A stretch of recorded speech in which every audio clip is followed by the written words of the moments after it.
Hold on. I there we go. Okay. And this off. Okay. All right. Welcome everyone to today's stream. Well, let me a little. Oh, my tea is still too hot to drink. Nope, never mind.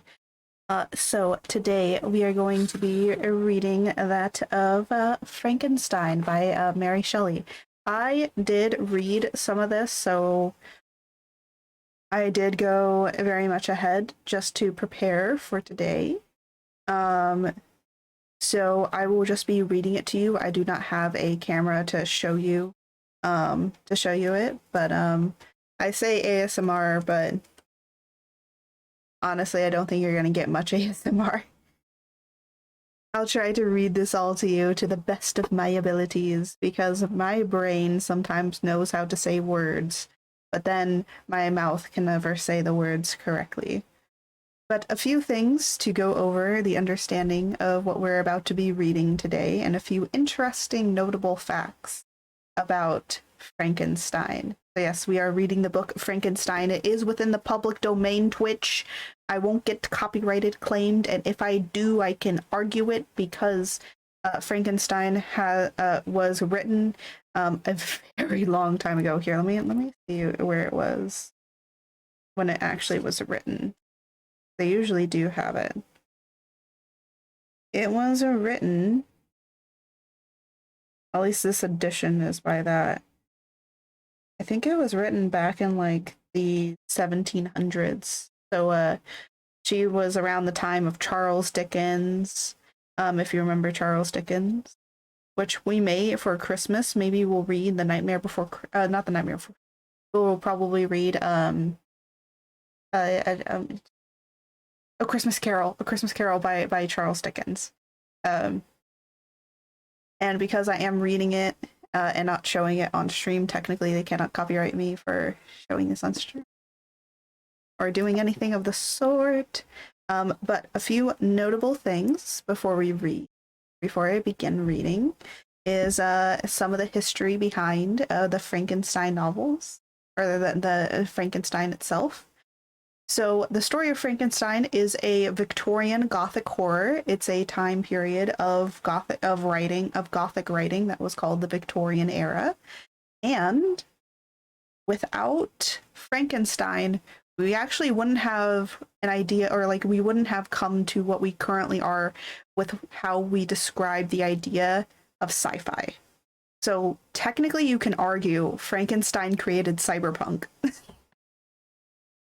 So if you really love cyberpunk, if you really love Destiny 2 and all those kinds of games and that idea of science fiction, it all stems from Frankenstein, because Frankenstein created the genre of science fiction with its interpretation of dark, macabre morals, philosophical ideology, and also what is science and everything.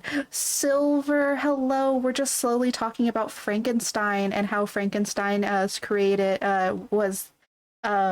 is the root of all science fiction. So that's a new fact for y'all. It was created in the 1700s by Mary Shelley, who was a woman writer. There were not many female authors, and Mary Shelley was one of the few female Gothic writers that there were, or writers in general. There were very few female authors, at least of note. But yeah, so I did read a little bit ahead, so I can tell you that it will probably be confusing in the first bit, but basically the first... I've been lurking a few minutes, and I'm quoting you forever as Frankenstein created cyberpunk. Yes, Frankenstein did create cyberpunk. Frankenstein, 100% Frankenstein created cyberpunk. There's nothing that'll change my mind. By the way, if you have any questions about Gothic writing or Gothic writing in general, I don't know a whole lot, but I did take a class on it to understand the fundamental basic history of it. So So yeah, and unfortunately, we never got to read Frankenstein. I also do have Dracula. Dracula is hard. I started reading this, and Dracula is way harder than reading Frankenstein. I will argue that. So how Frankenstein is written is it is an entire how Frankenstein is written is that first off, when I start reading it, you might be a little confused of them being letters. It is mainly written as a person writing a letter to somebody, and then after that we meet Victor von Frankenstein, and Victor von Frankenstein starts telling us his story. So the entire rest of Frankenstein is written as Victor von Frankenstein telling the story to someone else. Still doing chores, but listening and lurking. Well, that's all you need to do. Is it's all to listen. It is all listening. There is not going to be anything on screen besides me reading to you the story and tale of it. The forward is third person. No, the forward is not third person. The forward, everything is first person. That's why it makes it very confusing. So the first part is a man named Robert Walton writing to his sister Margaret in England. And then it gets to a point where Victor tells Robert that he will be relaying his life story. And then it starts with chapter 1, and it is all Victor's point of view. So if you do get confused, please let me know, and I will re-say it again for anybody that comes in. Because I will say, when reading it, I was like, wait, isn't this supposed to be from Victor's point of view? Yes, it does get there, but you got to go through a few letters in the beginning. So without a further ado, shall we begin the descent into madness? And actually, there is a descent into madness, so I'm not wrong when I say that.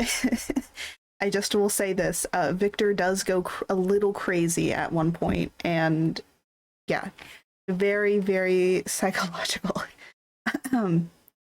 So we shall begin with Volume 1, Letter 1. To Mrs. Sayville, England. St. Petersburg, December 11th, 1700s. By the way, it does not give me the year. It just says 17, and it is inferred to whatever year it is. You will rejoice to hear that no disaster has accompanied the commencement of an enterprise which you have regarded with such evil forbearings. I've arrived here yesterday, and my first task is to assure my dear sister of my welfare, and increasing confidence in the success of my undertaking. I'm already far north of London, and as I walk in the streets of Pittsburgh, yes, Pittsburgh, Russia, that's not in it, I just wanted to say it's Pittsburgh, Russia, that they are currently in. I feel a cold northern breeze play upon my cheeks, which braces my nerves and fills me with delight. Do you understand this feeling? This breeze which has traveled from the regions towards which I am advancing gives me a foretaste of those icy climes.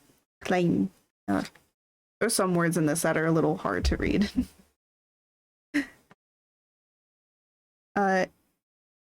Inspirited by the winds of promise, my daydreams become more fervent and vivid. I try in vain to persuade that the pole is the seat of frost and desolation. If ever...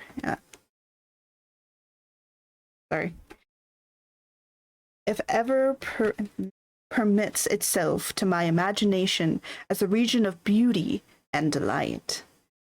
There, Margaret, the sun is forever visible.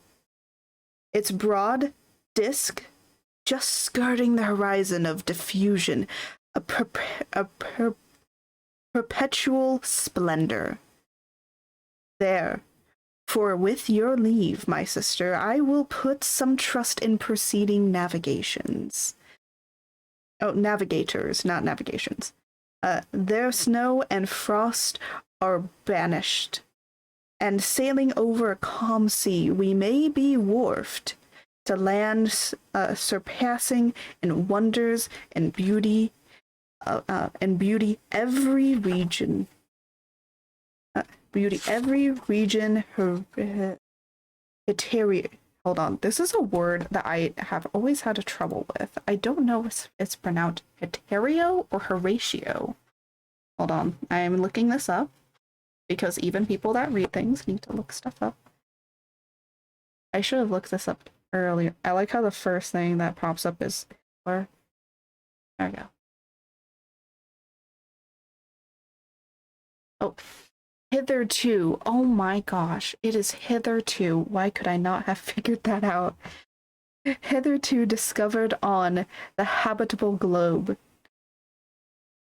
Its productions and features may be without example, as a phenomenon of the heavy bodies undoubtedly are in those undiscovered solitudes.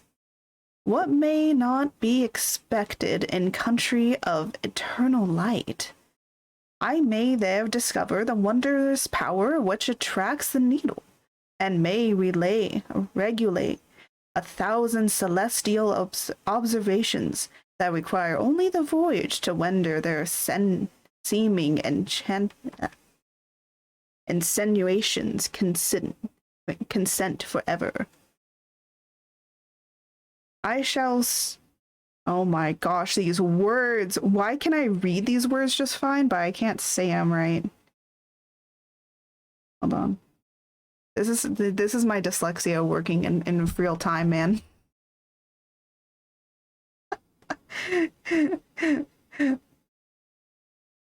I shall sati. Oh my god, hold on. I need to pull up the other. Hold on. Let me just put this up here. No, pull that down here.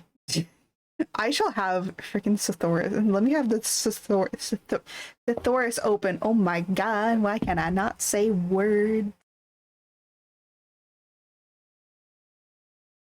I probably know how to say this word. It is not that.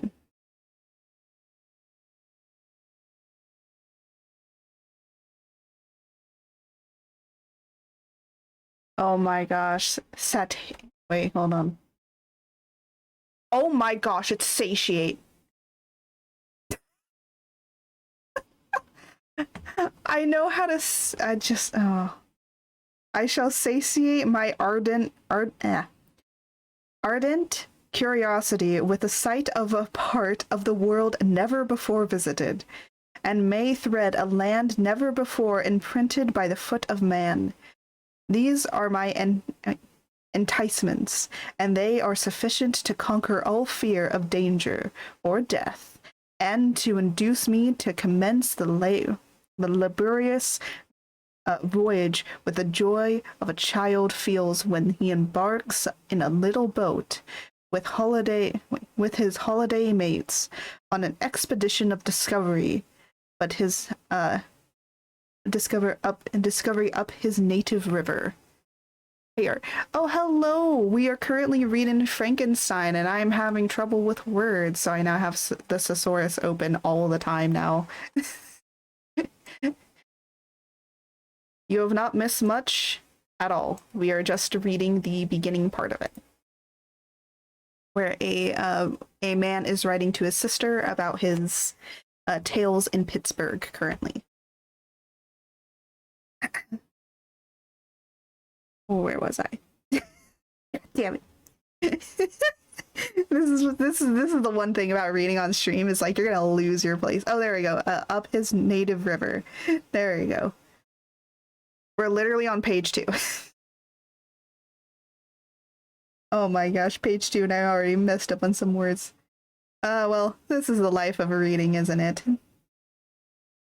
But supposing all these conjunctures to be false, you cannot contest the insatiable benefit which I shall confer on all mankind to the last generation by discovering a passage near the pole to those countries to reach at present so many months a request or by ascertaining the secret of the magnet, which, if at all possible, can only be effected by an undertaking which such as mine. Oh my gosh, that was a chunk and a half of oh my, that was 2 paragraphs. So basically he is saying that he is going to go and explore the world. How lovely.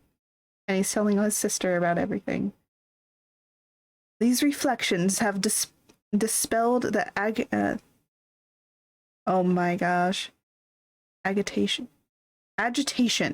with which I began my letter. Oh my goodness. I'm not stupid, I just sometimes don't understand that that's actually how the word is written. I know how to say it, but I don't remember how the words are written. Agitation. Oh my.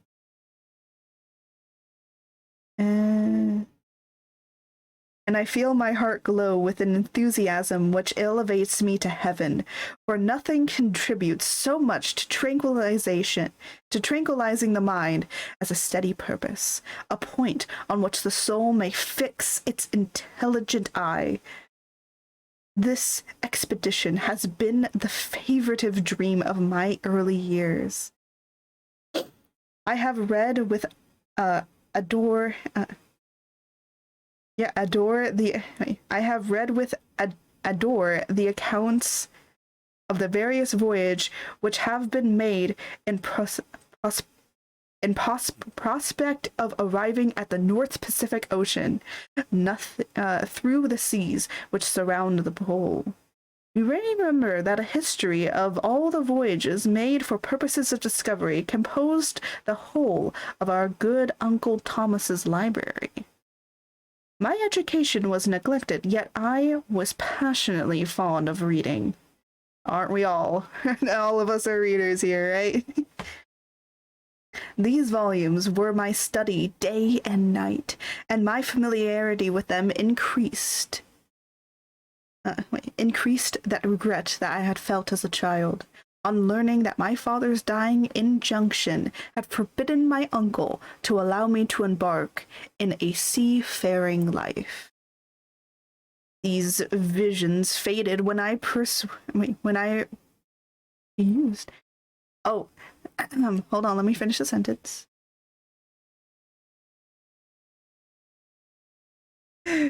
Read the title. Hi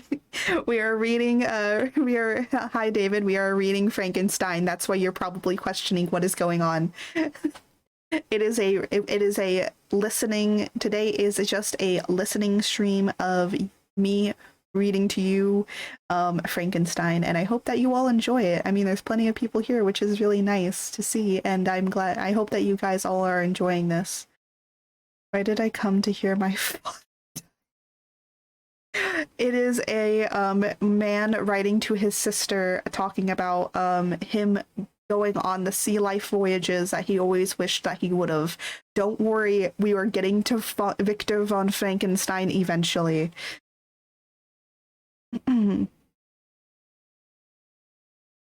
These visions faded when I perused for the first time those poets whose effusions entranced my soul and lifted it to heaven. I also became a poet, and for 1 year lived in a paradise of my own creation.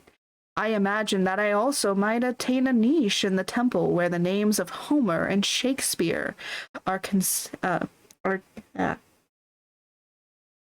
consecrated. Sorry. I went to religious school. How can I not remember what consecrated is spelled like? by the way, for anyone that knows, there will be a lot of religious connections and word dialogue in here because it was the Victorian era. There's going to be a lot of things about religion, and Mary Shelley was from London, very religious area. So just so you know, for all the future, there probably will be some stuff. You are well acquainted with my failure and how heavily I bore the disappointment. But just at that moment, I inherited the fortune of my cousin, and my thoughts were turned into the channel of their earlier bent. 6 years have passed since I resolved on my present undertaking. I can even now remember the hour from which I dedicated myself to this great enterprise. I commenced by erring my body to hardship. I accompanied the whale fishers on several expeditions to the North Sea. I voluntarily endured cold, famine, thirst, and want of sleep. I often worked harder than the common soldiers during the day, and devoted my nights to study of mathematics, the theory of medicine, and those branches of physical science from which a naval adventurer might derive the greatest particular advantage. Twice I actually hired myself as an undermate in a Greenland whaler, and acquitted myself to admiration. I must own I felt a little proud when my captain offered me the second dignity in the vessel entreated me to remain with the great oh my goodness, these, it's mostly because these words are rarely used in conversations. Earnestness, so valuable did he consider my services. Oh, welcome in, welcome in. We are currently reading Frankenstein. But welcome, welcome, first time viewer. I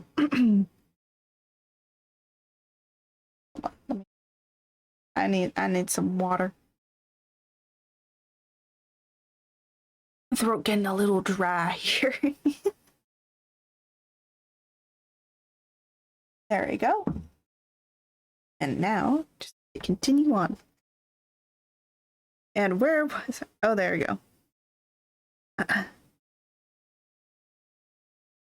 And now, dear Margaret, do I not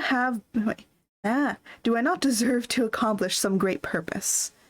My life might have been passed in ease and luxury, but I preferred glory to every incitement that wealth placed in my path. Oh, that some encouraging voice would answer in the affirmative. My courage and my resolution is firm, but my hopes fluctuate, and my spirits are often depressed. Aren't we all? Are we all depressed, man? God, this dude's speaking facts. I am about to proceed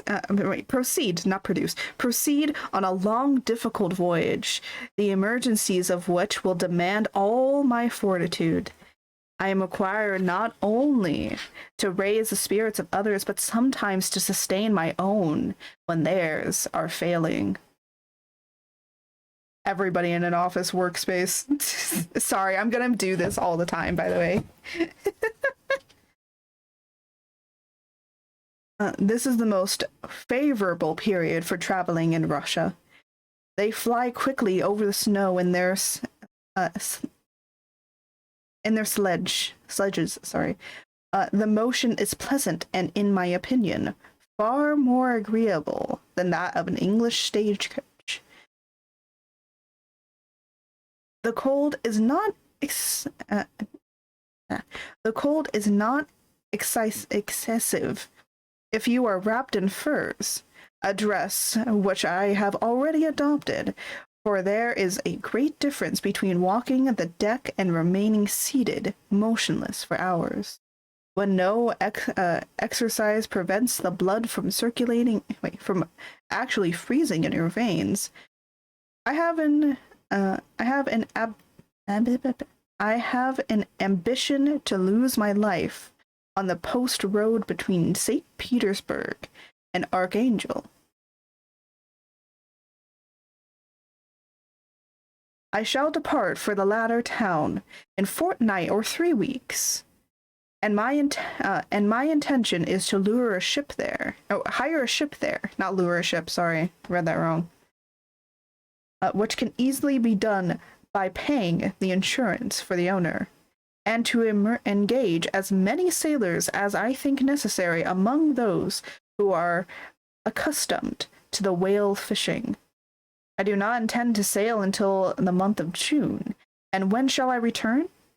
Ah, dear sister, now can I answer this question? How can I answer this question?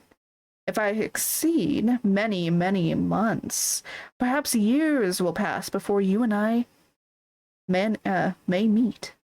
If I fail, you will see me again soon, or never. Farewell, my dear, excellent Margaret. Heaven shower down blessings on you and save me, that I may again and again testify my gratitude for all your love and kindness. Your affectionate brother, R. Walton. And that was letter 1. We're still going. And now we are on letter 2. Again, to the same place. It is Robert Walton writing to his dear sister again. And he Archangel, March 28th, year 1700s. How slowly the time passes here, how slowly the time passes here, encompassed as I am by frost and snow. Yet a second step is taken towards an enterprise. I have hired a vessel, and am accompanied in collecting my sailors. Those whom I have already engaged appear to be men on whom I depend, and are certainly possessed of dauntingless courage. But I have one want which I have yet. But I have one want which I have never yet been able to satisfy. The one of the absence of the object of which I now feel as a most severe evil. I have no friend. Margaret, when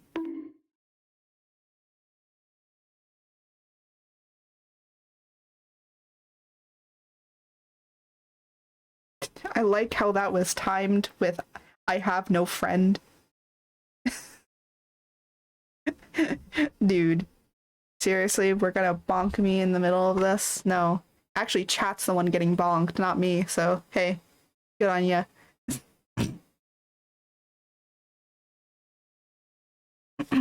Anyways, continuing on. Margaret, when I am glowing with the enthusiasm of success, there will be none to participate in my joy. I am assailed by disappointment. No one will endeavor to sustain me in dejection. I shall commit my thoughts to paper, it is true, but that is a poor medium of communication of feeling. I desire the company of a man who could sympathize with me, whose eyes would reply to mine. You may deem me romantic, my dear sister, but I bitterly feel that I want a...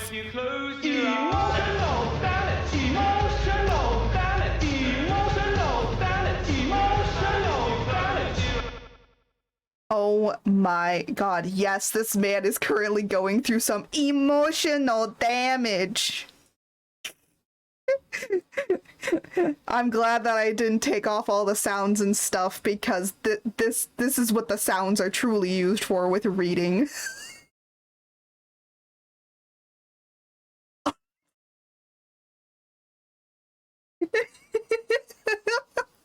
Oh my gosh.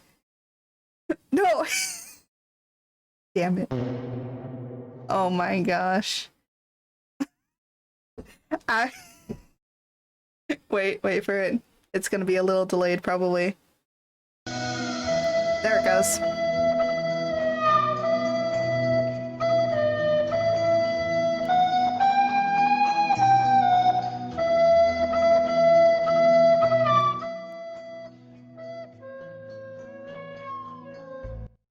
Yep. I mean, he is a sailor, so I mean, the terrible Titanic flu is just chef's kiss to this, you know? May I continue, please?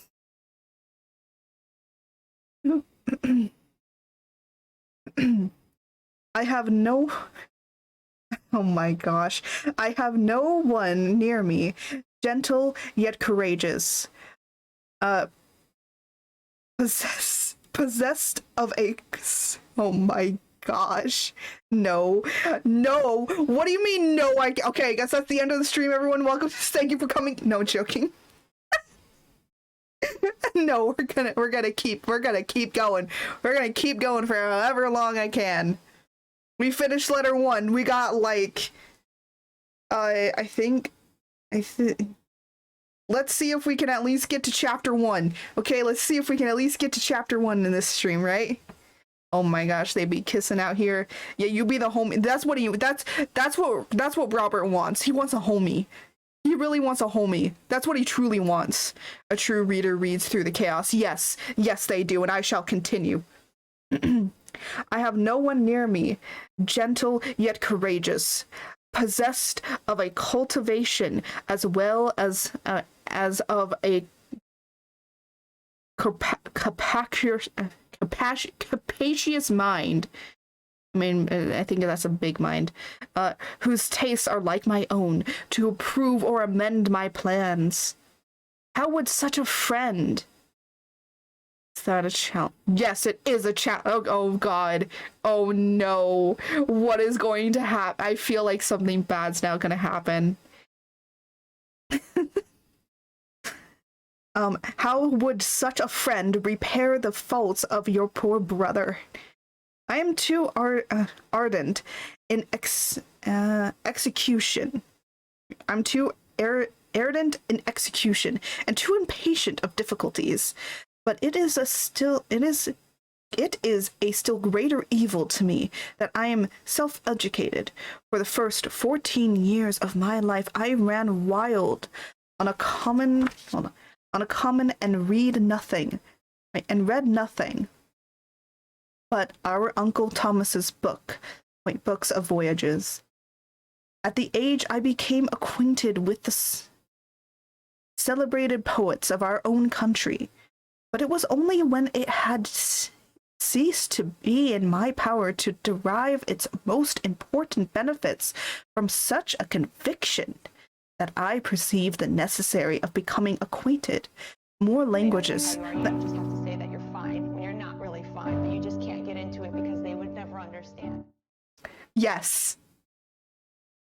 That's this entire letter, man.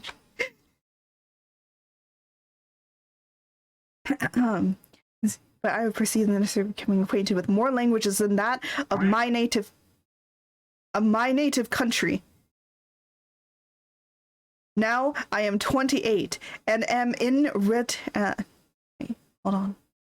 I lost my place. You guys made the quack made me lose my place. Are you freaking kidding me? Derive the importance benefits of such a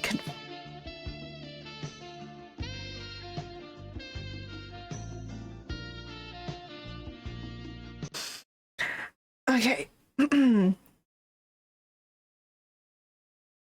Now I am 28. Oh, that actually was my place. Now I am 28, and am in reality more illiterate than many schoolboys of 15.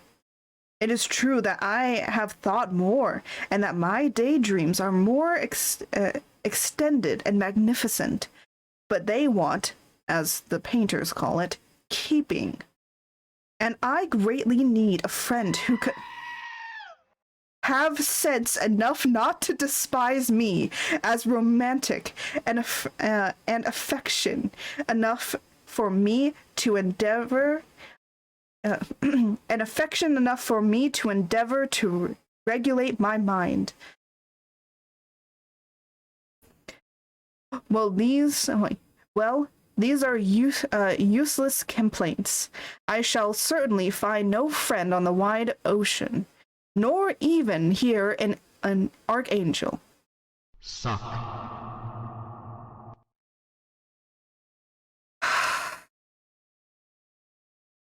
God damn it.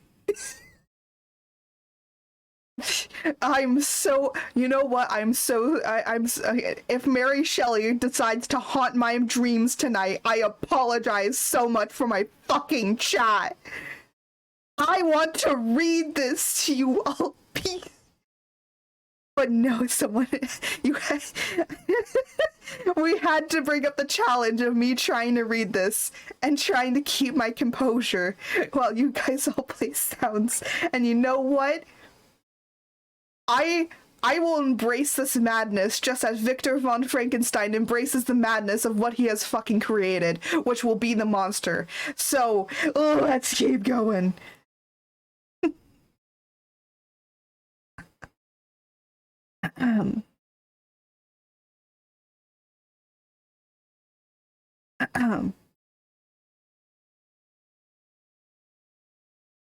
I'm gonna start from the beginning of this paragraph because it's literally the same sentence. Well, these are useless complaints. I shall certainly find no friend on the wide ocean, nor even here an archangel among merchants and seamen. Yet some feelings, unailed to the droves of human nature, beat even these rugged bosoms. My lieutenant, for instance, is a man of wonderful courage and enterprise. He is madly desirous of glory. He embraced more than madness, winking face. Oh my gosh.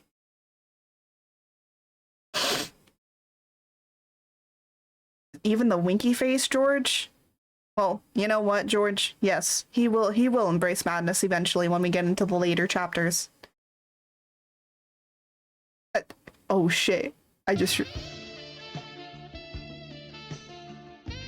God damn it. You guys are really pushing the challenge, man. I have some feeling it's just, or rather to word my phrase more characteristically of achievement in his profession. He is an Englishman, and in the midst of national and professional prejudices,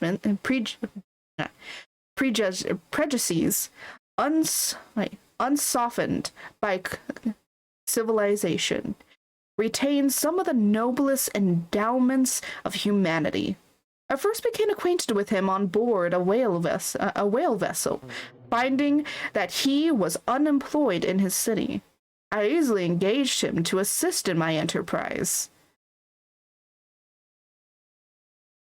The master is a person of an excellent disposition, and remarkable in the ship of his gentleness, and the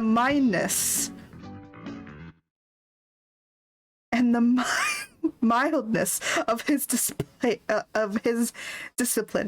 The circumstances added to the well-known intelligence and dauntless courage made me very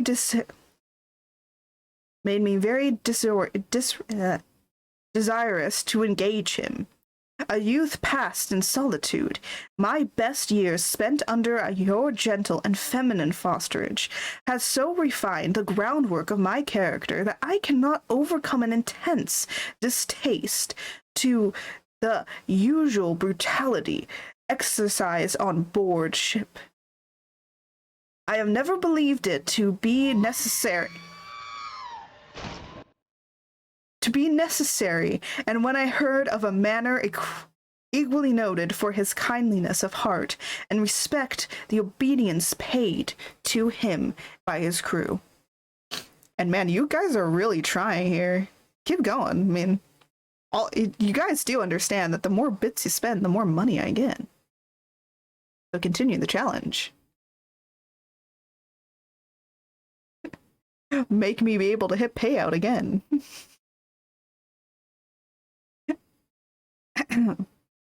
I felt myself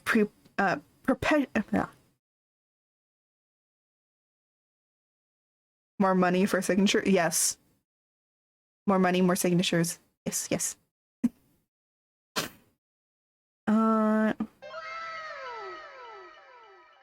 Wow, indeed. Oh my god, no. No, no, no. I know how loud that is. I can't wait. What? FBI, open up!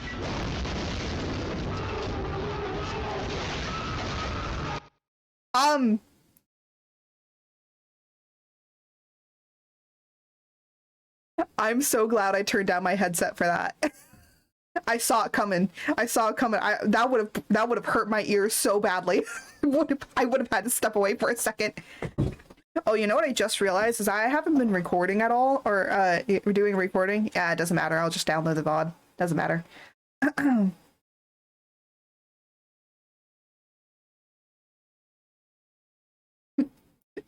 Just what she proclaimed.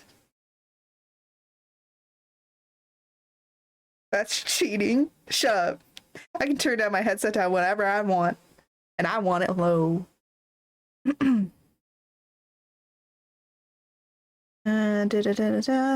I feel myself oh, night with the with the rip. Yes, rip to my ears. It still hurt. It still hurt. That FBI still did hurt. God damn. I turned it down and it was still hurting. Wait, do I still have the John Cena sound? I don't know.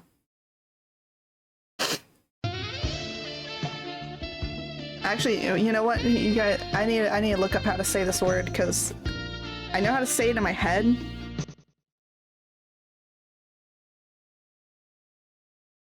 Is it? No. No, it's not. It's not this word. See? Oh. Oh my gosh, yes it is. I thought it was. I felt myself peculiarly fortunate in being able to secure his services. I heard of him first in rather a romantic manner from a lady who owes to him the happiness of her life.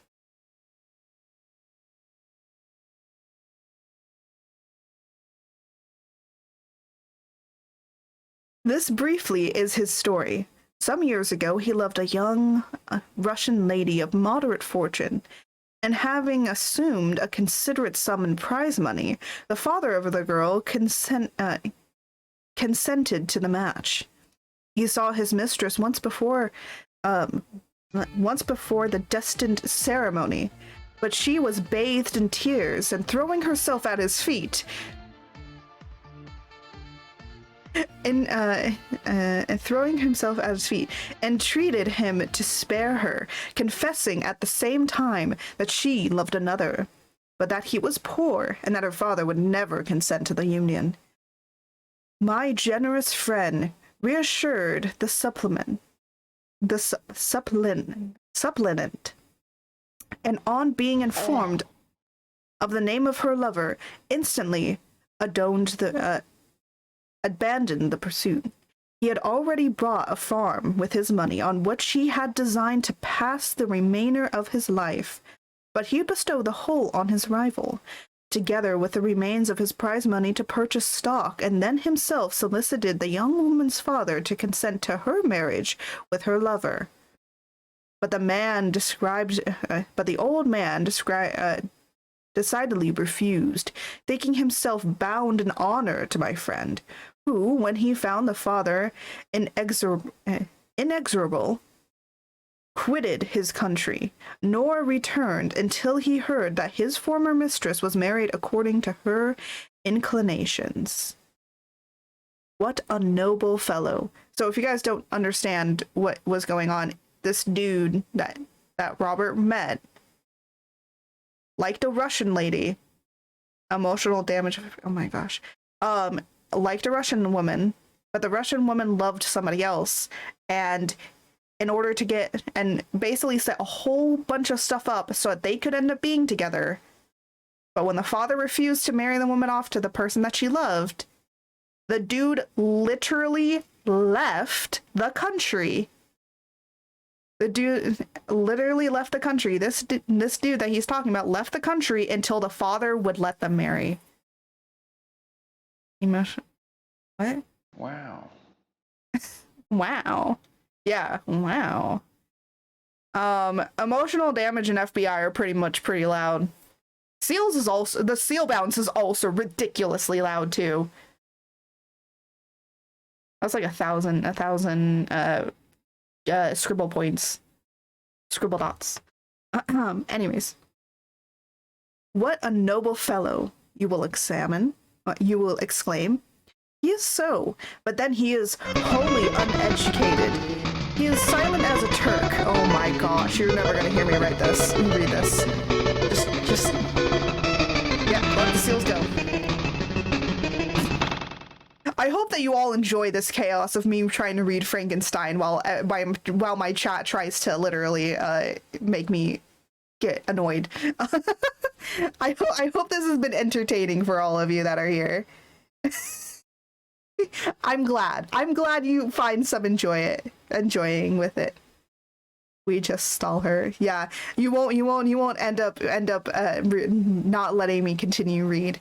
You just stalling the inevitable. You know, the more that you stall, the less that you're going to be able to read more of this, right?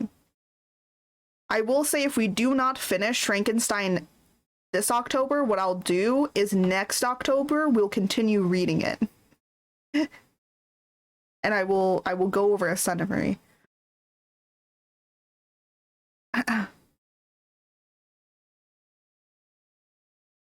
He is so, but then he is unwholly uneducated. He is as silent as a Turk, and a kind of ignorant carelessness attends him, which, while it renders his conduct the most astonishing, detracts from the interest and sympathy which otherwise he would command. Oh yeah, the book is over 200 pages. And it has several chapters. Oh, and I just lost my... No, I didn't.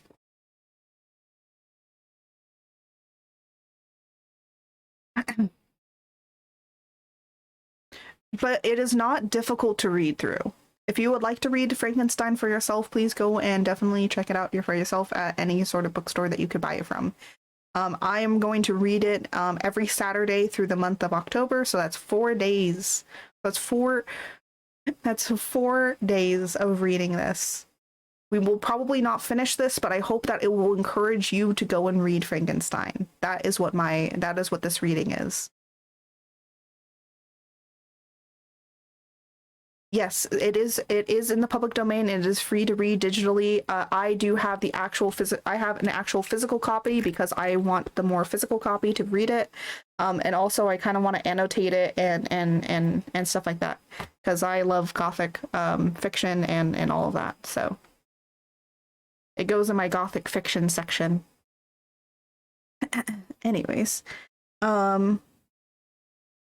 his conduct, the more astonishing, detracts from the interest and sympathy which otherwise he would command. Yet do not suppose, because I complain a little, or because I can conceive a consolation for the toils which I may never know, that I am wavering in my resolutions. Those are as fixed as fate, and my voyage is only now delayed until the weather shall permit my embarkation. The winter has been dreadfully severe, but the spring promises well, and it is considered as a remarkable early season, so that perhaps I may sail sooner than expected. I shall do nothing rashly. You know me sufficiently to confide in the prudence and considerateness whenever the safety of others is committed to my care. I cannot describe to you my sensations on the near. I'm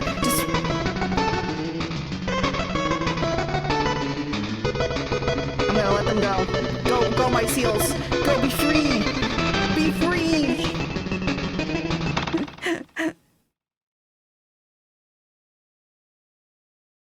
Okay, how to go into it. Thank you for the seals. Go and have fun doing whatever you so please, and I hope that you all are enjoying this little me continuing on. We might actually get to chapter 1 today.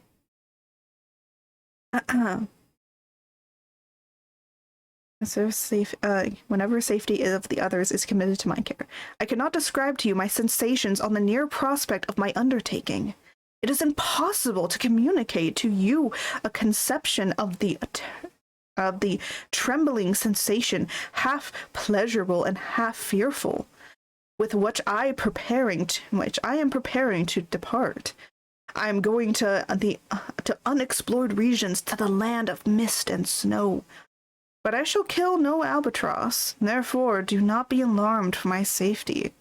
Or if I should come back to you as worn and woeful as the ancient mariner. Oh, so to talk about one thing about why he's saying I shall not kill an albatross, albatrosses are very sacred for sailors because albatrosses will not, even though that they go a lot with the sea, they never venture very far from land. So when you see an albatross, don't kill it because it could lead you back to land. You will smile at my illusion, but I will disclose a secret. I've often attributed my attraction to my passionate esteem for the dangerous mysteries of the ocean, to the production of the most imaginative of modern poets. There is something at work in my soul which I do not understand. I am practically industrious, painstaking, a workman to execute which perseverance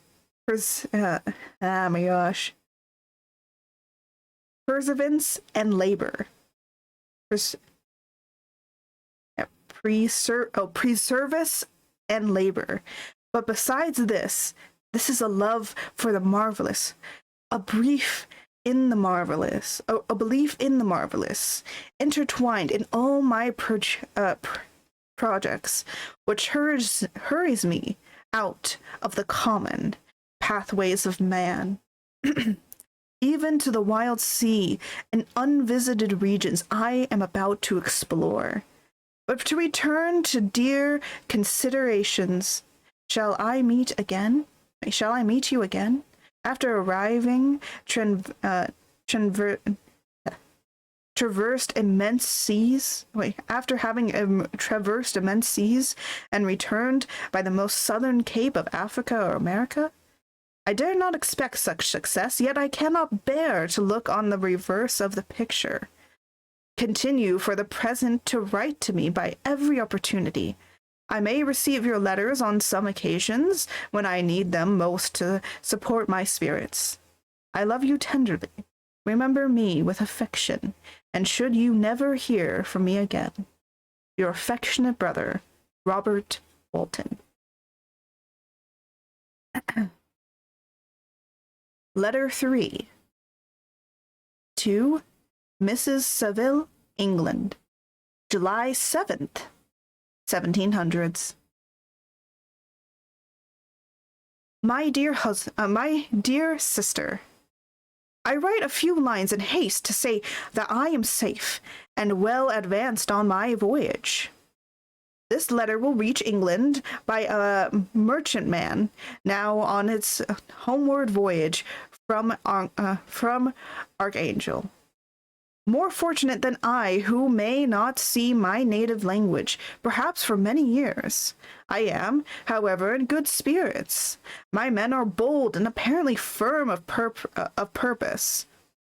Nor do I to the floating sheets of ice that continually pass us indicate the dangers of the regions towards which we are advancing appear to dismay them. Hold on, I'm going to turn on a light to help with reading really quickly. I will probably break my face tracking. Okay, there we go. I just wanted to get a better light. Because I do have light in here, I just need a brighter light. And now we got brighter lights. This does not dismay them. We have already reached a very high latitude, but it is the height of summer, and although not so warm in England, the southern gales, which blow us steadily towards those shores which I so adherently desire to attain, breathe a degree of renovating warmth, which I had not expected. No indications have hitherto befallen us that would make a figure in a letter. One of the two stiff gales and the springing of a leak are accidents which experienced navigators scarcely remember to record, and I shall be well content if nothing worse happened to us during our voyage. Adieu, my dear Margaret. Be assured that for my own sake, as well as yours, I will not rashly encounter danger. I will be cool, preserving and prudent. Preserving and prudent. But success shall crown my endeavors. Wherefore not? Thus, for I have gone, tracing a secure way over the perilous seas, the very stars themselves being witnesses and testimonies of my triumph. Why not still proceed over the untamed yet obedient element? What can stop the determined heart and resolved will of man? My swelling heart involuntarily pours itself out thus. But I must finish. Heaven bless my beloved sister, R.W. Letter 4. To Mrs. Saville, England, August 5th, 1700s.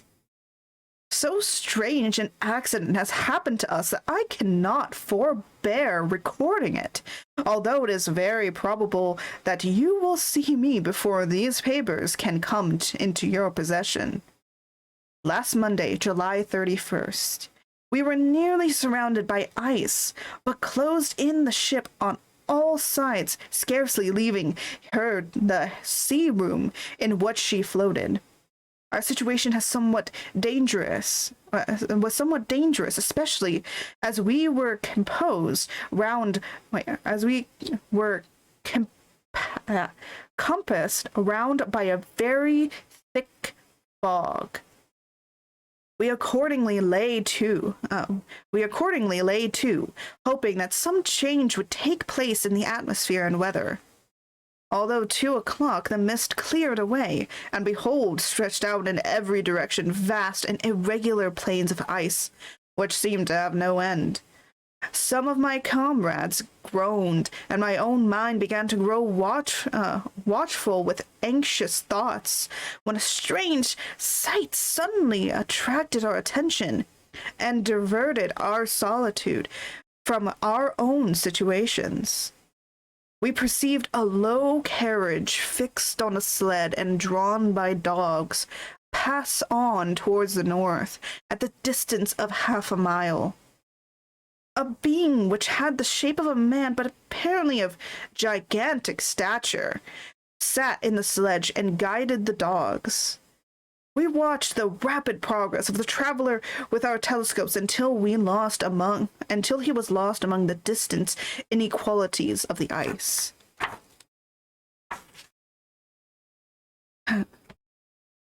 This appearance excited our unqualified wonder. We were, as we believed, many hundreds of miles from any land, but this apparition seemed to denote that it was not, in reality, so distant as we had supposed. Shut in, however, by ice, it was impossible to follow his track, which we had observed with the greatest attention. About 2 hours after the occurrence, we heard the ground sea, and before night the ice broke and freed our ships. We, however, lay to until the morning, fearing to encounter in the dark those large, loose masses which float about after the breaking up of ice. I profited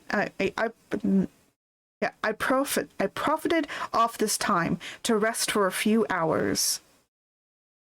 In the morning, however, as soon as it was light, I went upon the deck and found all the sailors busy on one side of the vessel, apparently talking to someone in the sea. It was, in fact, a sledge, like that we had seen before, which had drifted towards us in the night on a large fragment of ice. Only one dog remained alive, but there was a human being within it, whom the sailors were persuading to enter the vessel. He was not, as the other travelers seemed to be, a savage inhabitant of some undiscovered island, but an European. When I appeared on the deck, the master said, "Here is our captain, and he will not allow you to persist on the open sea." Oh, perish on the open sea. Perish. Oh my gosh. On perceiving me, the stranger addressed me in English, although with a foreign accent. "But I come on board your vessel. Before I come on board your vessel," he said, "will you have the kindness to inform me whither you are bound?" You may have conceived my astonishment on hearing such a question addressed to me from a man on the brink of destruction, and to whom I should have supposed that my vessel would have been a resource which he would not have exchanged for the most precious wealth the earth can afford. I replied, however, that we were on a voyage of discovery towards the northern pole. Upon hearing this, he appeared satisfied and consented to come aboard. Good God, Margaret, if you had seen the man who thus capulated for his safety, your surprise would have been boundless. His limbs were nearly frozen and his body dreadfully emaciated by fatigue and suffering. I never saw a man in so wretched a condition. We attempted to carry him into the cabin, but as soon as he had quitted the fresh air, he fainted. We accordingly brought him back to the deck and restored him to animation by rubbing him with brandy and forcing him to swallow a small quantity. As soon as he showed signs of life, we wrapped him up in blankets and placed him near the chimney of the kitchen stove. By slow degrees he recovered, and ate a little soup, which restored him wonderfully. 2 days passed in this manner before he was able to speak, and I often feared that his sufferings had deprived him of understanding. When he had in some measure recovered, I removed him to my own cabin, and attended on him as such as my duty would permit. I never saw a more interesting creature. His eyes have generally an expression of wilderness, and even madness. But there are moments when, if anyone performs an act of kindness towards him, or does him the most trifling service, his whole countenance is lighted up, as it were, with a beam of benevolence and sweetness, and I never saw it quailed. But he is generally melancholy and despairing. and sometimes he gnaws his teeth, as if impatient of the weight of woes that oppresses him.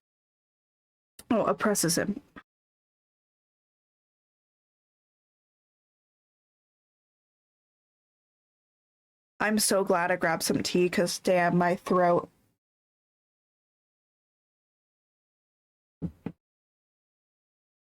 By the way, I'm going to be reading for maybe another hour, so let's see.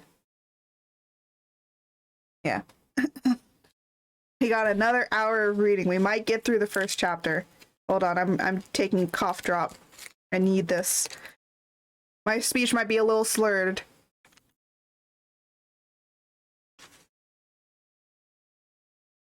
When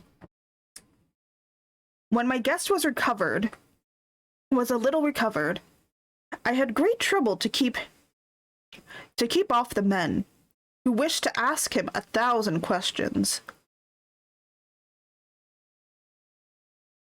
But I would not allow him to be tormented by their idle curiosity in a state of body and mind whose restoration evidently depended upon entire repose. Once, however, the lieutenant asked why he had come so far upon the ice in a strange vehicle. His countenance instantly assumed an aspect of deepest gloom, and he replied, "To seek one who fled from me." "And did the man whom you pursued travel in the same fashion?" "Yes." "Then I fancy we have seen him. For the day before we picked you up, we saw some dogs drawing a sledge with a man in it across the ice." This aroused the stranger's attention, and he asked a multitude of questions concerning the route which the daemon,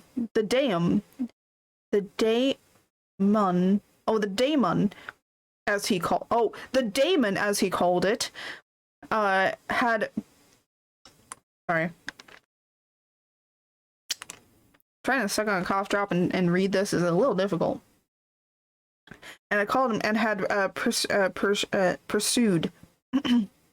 Soon after, when he was alone with me, he said, "I have doubtless excited your curiosity as well as that of those good people, but you are too considerate to make inquiries. Certainly, it would indeed be very impertinent and inhuman in me to trouble you with any inquisitoriness of mine. And yet you rescued me from a strange and perilous situation. You have benevolently restored me to life." Soon after this, he inquired if I thought that the breaking up of the ice had destroyed the other sledge. I replied that I could not answer with any degree of certainty, for the ice had not broken until near midnight, and the traveler might have arrived at the place of safety before that time. But of this I could not judge. From that time a new spirit of life animated the decaying frame of the stranger. He manifested the greatest eagerness to be upon deck, to watch for the sledge, which had before appeared. But I have persuaded him to remain in the cabin, for he is far too weak to sustain the rawness of the atmosphere. I have promised that someone should watch for him and give him instant notice if any new object should appear in sight. Such in my journal of what relates to this strange occurrence up to the present day. The stranger has gradually improved in health, but is very silent and appears uneasy when anyone except myself enters the cabin. Yet his manners are so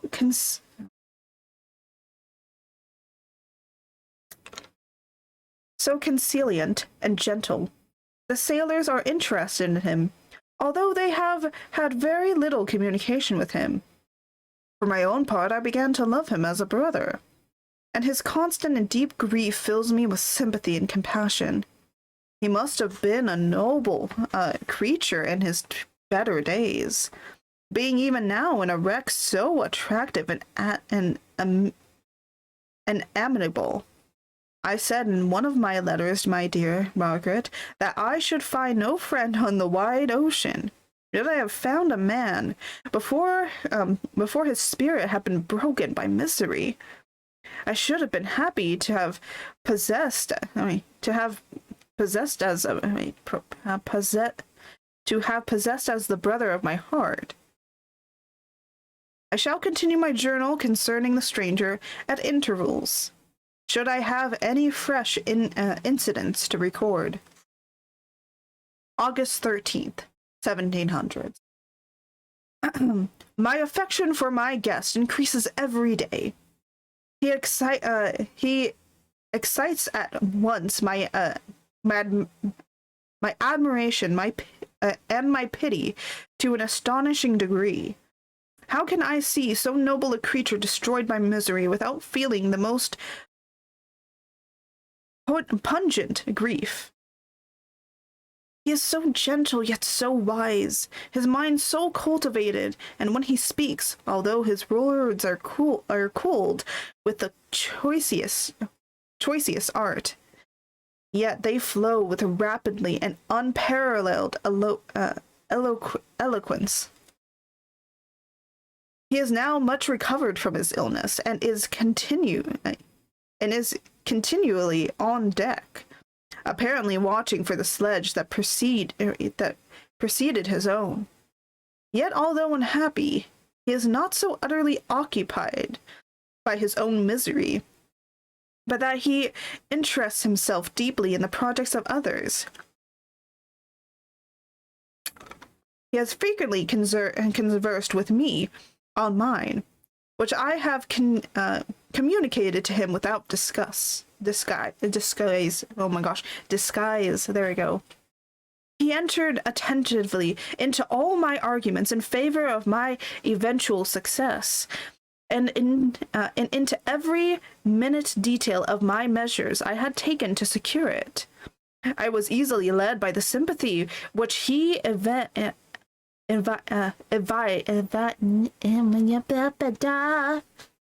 my dyslexia for you.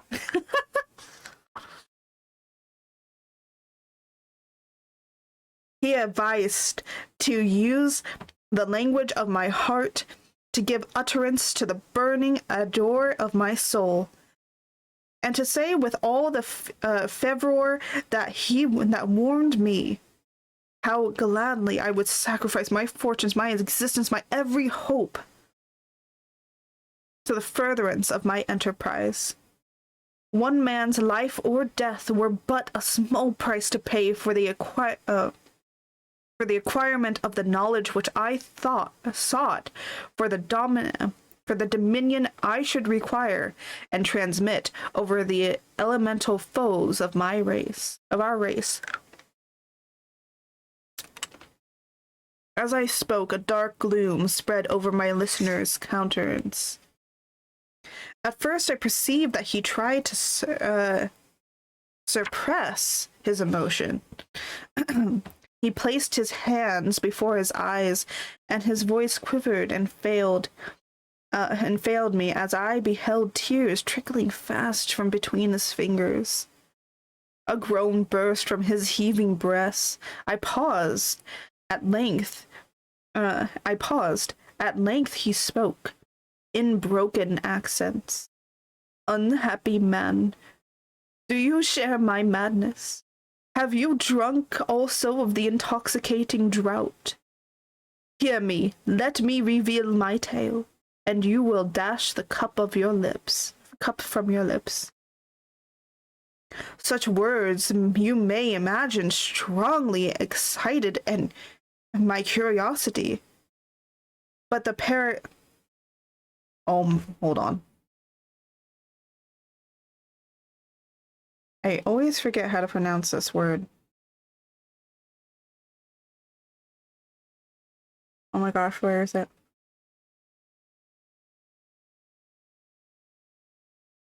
P-A-R?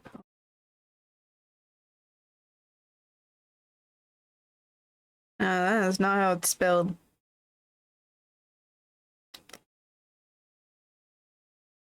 Oh, X.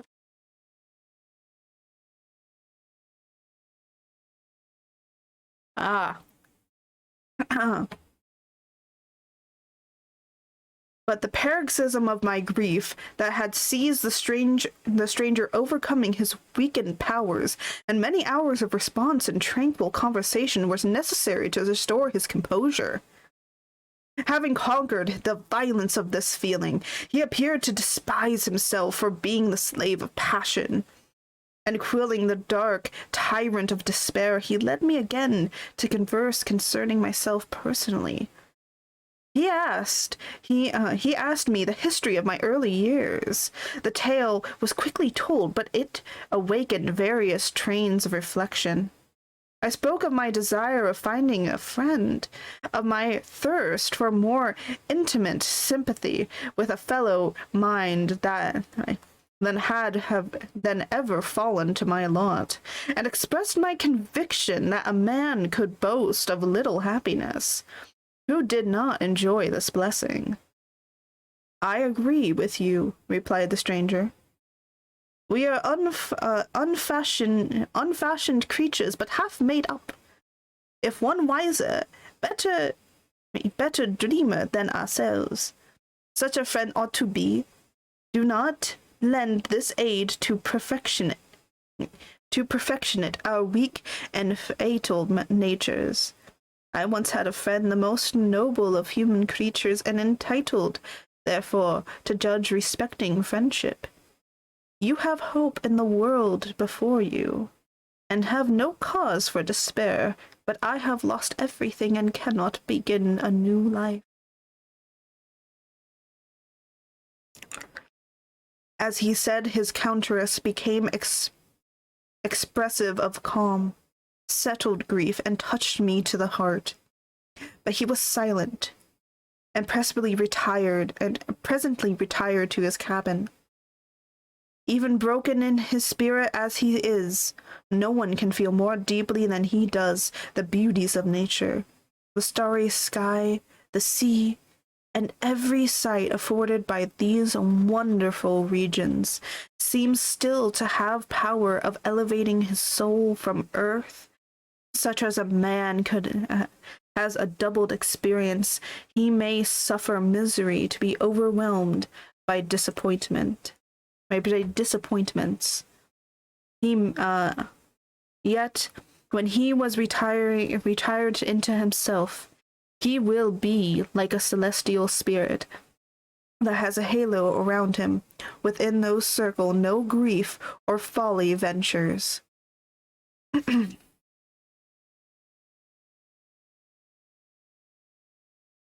Will you smile at the enthusiasm I express concerning the divine wanderer? You would not if you saw him. You have been tortured and refined by books and retirement from the world, and you are therefore somewhat facetive.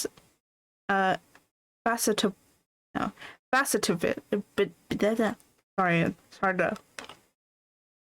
it's hard to say F's when you got something in your mouth. Fastidious.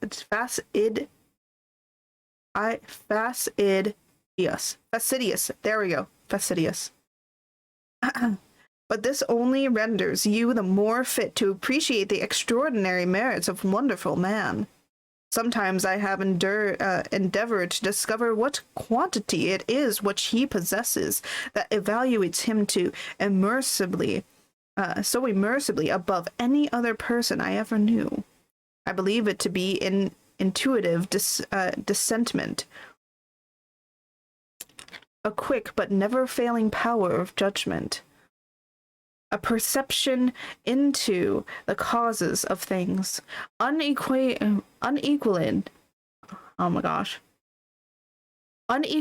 for clearness and perception and procession. Added to this facility of expression and a voice whose varied intentions are soul subbounding music. August 19th, 1700s. Yesterday the stranger said something to me. You have easily perceived, Captain Walton, that I have suffered great and unparalleled misfortune. I had determined at one time that the memory of these evils should die with me. But you have won me to alter my determination. You seek for knowledge and wisdom, as I once did. And I ardently hope that the gratification of your wishes may not be a serpent to sting you as mine has been. I do not know what the relation of my disasters will be useful to you.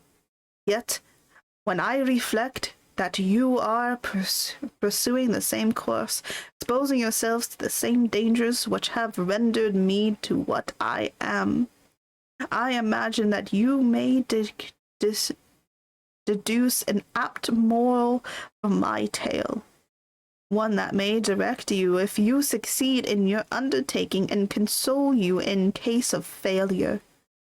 Prepare to hear of the outcome of the occurrences which are usually deemed marvelous.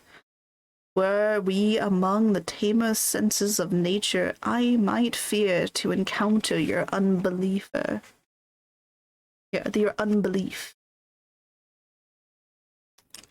Perhaps your ridicule, but many things will appear possible in these wild and mysterious regions, which would provoke the laughter of those unacquainted with the ever-varied powers of nature. Nor can I doubt, but that my tale conveys to its series internal evidence of the truth of the events of which it is composed. You may easily imagine that I was much qualified by the offer communication, yet I could not endure that he should renew this grief by a oh my gosh, hold on.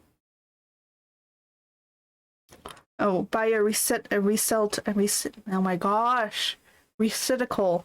Oh my goodness. Of his misfortune.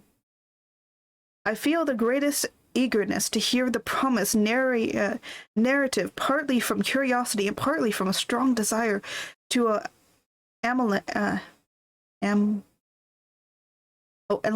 elaborate his fate. If it were in my power, I express those feelings in my answer. I thank you, he replied, for your sympathy, but it is useless. My fate is nearly fulfilled. I wait but for one event, and then I shall repose in peace. I understand your feeling, continued he, perceiving that I wished to interpret him. But you are mistaken, my friend. If thus you will allow me to name you, nothing can alter my destiny. Listen to my history, and you will perceive how irrevocably it is determined. He then told me that he would commence his narrative the next day when I should be at leisure. The promise drew from me the warmest thanks.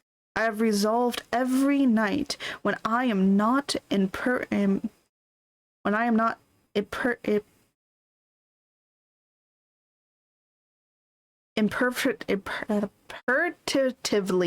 acquired by my duties, to record as nearly as possible in his own words, when he has related during the day. If I should be engaged, I will at least make notes. This manuscript would doubtlessly afford you the greatest pleasure. But to me, who know him, and who hear it from his own lips, with interest and sympathy shall I read it in some future day. Even now, as I commence my task, this full-toned voice swells in my ears. His lustrous eyes dwell on me with all the melancholy sweetness I see. His thin hand raised in animation. with the limit, with the lineaments of his face are irradiated by the soul within.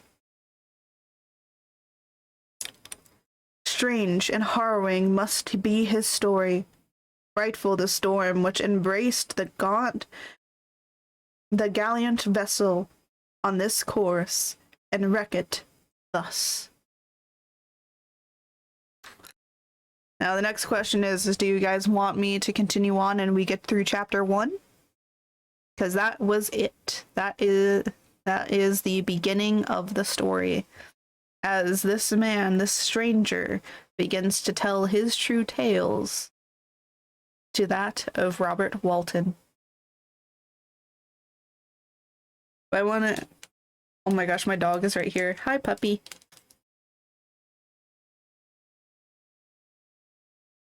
You know what? I kind of think that we should save chapter 1 for next time because we got through all the letters, and then we'll try... Yeah, and then we'll, and I will probably read ahead. So we are currently on chapter 1. And I will read ahead a little bit, probably a lot. And next Saturday, I will be reading probably chapter 1 to maybe chapter 3 or 4. But yeah, that was the beginning of Frankenstein, and now we will be getting into the true story of Victor von Frankenstein next Saturday. If I do not finish it, this is more to encourage you guys to go out and read this yourself. It is a very interesting Gothic novel. It is the origin of all of sci-fi. If you love sci-fi, definitely pick up and oh, not tomorrow. I meant next Saturday. Next Saturday we will be continuing on with this. But you know what I want to do is I kind of have not been raiding this week. And I kind of want to see who we can raid. Will still hasn't gotten back to me. Dude, I will go after him for you.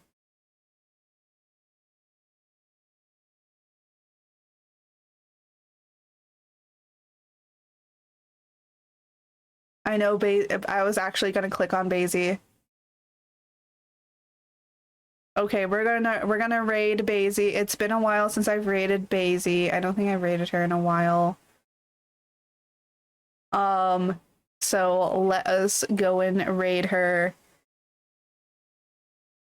She's really funny and I love her. And I think you know, she's playing Portal. You can see that.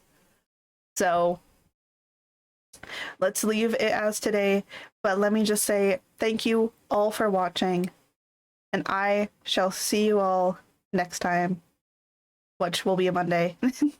And as I always say, may the wind guide you until next time. Oh, wait. We gotta get the raid chat going. Why am I...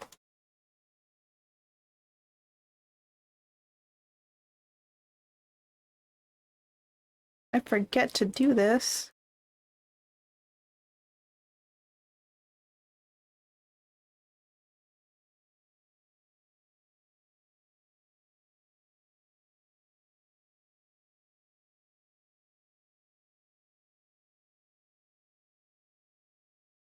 Let me do the non-subscriber one.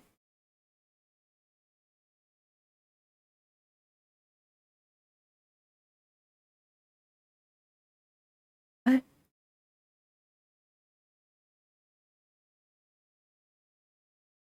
Oh my gosh, you did the chat raid. Nice.